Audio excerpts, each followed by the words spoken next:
Moi! Mä kerron nyt teille, minkä takia konjakvalmiste laihduttaa ihan oikeasti. 2 tällaista konjaktablettia otetaan runsaan vesilasillisen kanssa puoli tuntia ennen ateriaa. Kun näin tehdään 3 kertaa päivässä, saa riittävästi glukomannan kuitua ja kromia niin, että varmasti laihtuu. Glukomannan kuitu on yksi ainesosa tässä tabletissa. Sitä saadaan konjak-nimisen kasvin juurimukulasta. Ja se turpoaa vatsassa tämmöiseksi kuitugeeliksi. EU-terveysviranomaisetkin ovat vahvistaneet konjakin laihdutusta tehostavan vaikutuksen. Eikä konjakissa ole mitään muuta.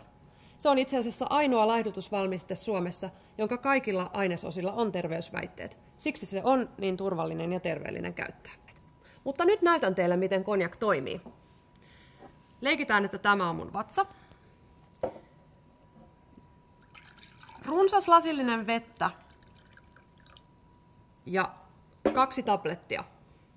Tätä ei oteta oikeasti näin, mutta mä näytän, mitä tapahtuu vatsassa, kun nämä laitetaan tänne.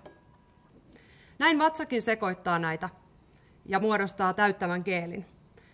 Tätähän voisi syödä näinkin, mutta tämä on aika mitättömän makusta, joten kaikkein helpointa on ottaa näitä tabletteja mukaan taskuun tämmöisessä pienessä rasiassa ja ajastaa vaikka puhelin muistuttamaan siitä säännöllisestä syömisestä. Ai niin, muista juoda riittävästi vettä konjaktablettien kanssa, jotta ne turpoavat vasta vatsassa ja saavat riittävästi nestettä turpoamiseen. Konjakkia myydään apteekeissa, terveys- ja luontaistuotekaupoissa yli 700 myymälässä ympäri Suomea Hangosta Ivaloon.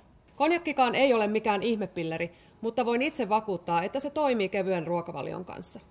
Nyt vaan konjakilla ihan oikeasti hoikaksi.